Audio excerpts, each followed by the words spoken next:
Outside of my LEGO studio, I'm really not the type of person who displays kits, but there's something really special about the latest LEGO Ideas set, Tales of the Space Age, that just makes me want to hang it up on my wall. For the first time in what feels like a long time, we have a beautiful set, modestly priced, that I think is going to appeal to long-term LEGO fans and also bring in some new ones too.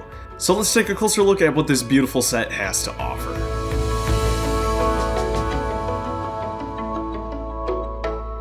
This set was sent to me early by the LEGO Group through the LEGO Ambassador Network, but you can pick yours up starting on May 5th from LEGO.com. Tales of the Space Age is set number 21340 and is the 48th Ideas set to come out of the line. We have 688 pieces here, and it retails for $49.99 here in the US, which gives you a pretty nice price per part ratio. And I will talk about the price right off the bat. I was honestly pretty impressed by the size of these postcards. They're a little bigger than the pictures might lead you to believe. They are substantial, taking up a 12 studs of width. They're also 2 studs deep all the way up, which makes them incredibly sturdy if you want to hang these on your wall, which is plenty easy to do thanks to the new art wall mount included on each individual model. There's a number of ways to display these, and it's fantastic. Though they are beefy in their own right, they don't take up a crazy amount of space like a more three-dimensional model such as the Titanic. I mean, where do you put that? As I noted in my reveal video for this set, the most substantial change made to this versus the original fan submission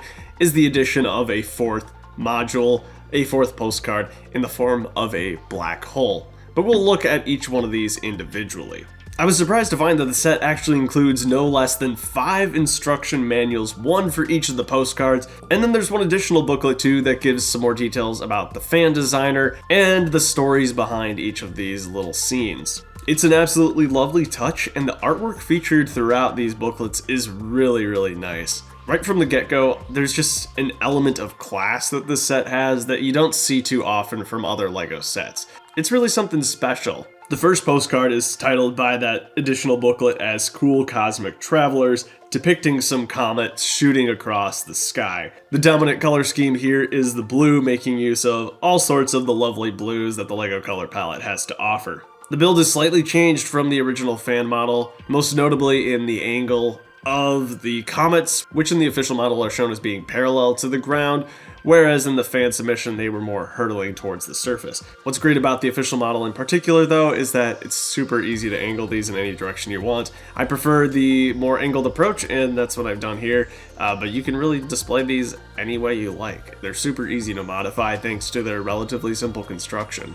On the base of the model are 2 satellites made out of just 2 pieces, of course the 2x2 dish piece, and then one of those minifigure display angled things in black. The use of this angled flexible piece here is perfect. It's all very elegant and smooth, and I love how much is depicted with just so few pieces. It's really the simplicity of these postcards that works so well and makes them so unique, especially in an era of LEGO where everything tends to be over-detailed, lots of small pieces, overcomplicated. This is kind of a return to form for me, and I really like it. Around the back, we can take a closer look at that mounting system. You can see too that there are Technic lift arms holding the whole thing together. These are very sturdy models. Even if you hang them on the wall, nothing is ever going to fall off these. The next model is titled Intergalactic Road Trips and shares the story of exploration on other planets. Of course, the most fun thing about this model is the 2 crescent moons off in the sky. Again, the original fan designer just made use of a really simple technique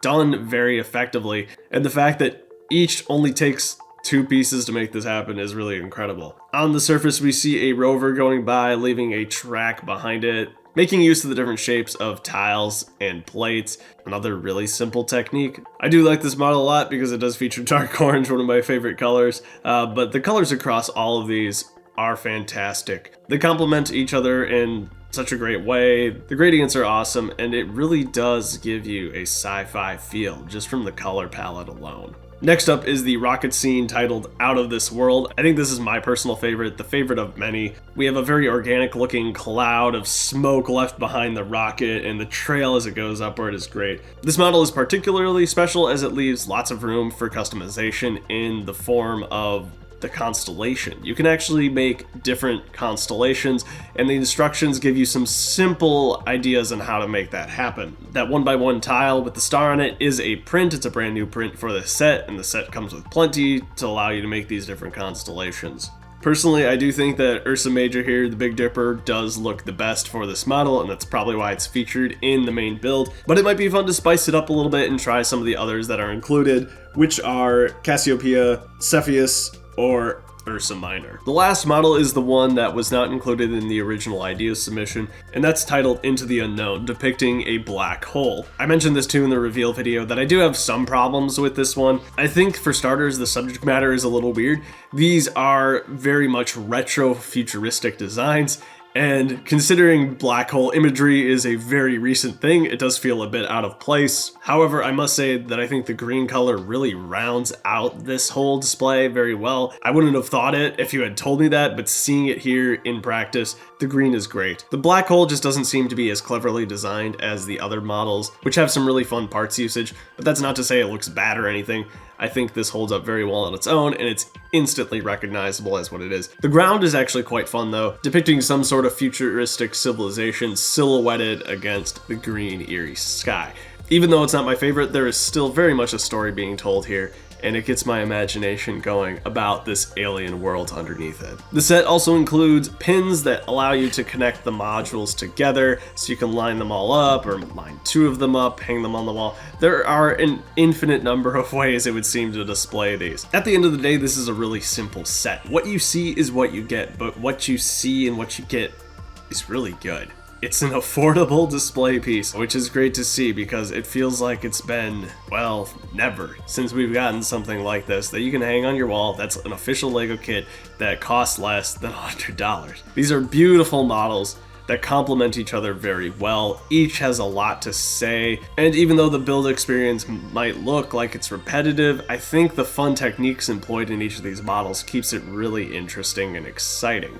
I think this really is a return to form for LEGO in many ways. We're making use of a lot of basic construction. Plates and bricks make up the entire back. Yeah, there's Technic holding it together, but for the most part, this is what I think of when I think of LEGO building. It just feels right. This checked all the boxes for me. The value for your money, displayability, fun to build. I think each of these postcards too leaves a lot of room for customization, whether it's simply changing the angle of your comets, the size of your crescent, the constellation, or maybe changing up that alien civilization down below.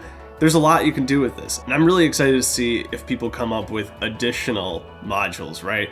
With maybe a yellow background, a purple background, and different scenes and other clever parts usage. It's a really inspiring set, and I don't always feel that from LEGO or LEGO Ideas in particular, but this gets me thinking about what other scenes could be created, and I love that about this. If you're a space fan, this set is honestly a must-have. It's as simple as that. I think you're gonna get a lot of joy out of this one, and it's going to be a great talking piece in your home. Let me know if you're looking forward to picking this up in May. But that's all I've got for this time. Have yourself a fantastic life, and I'll see you later.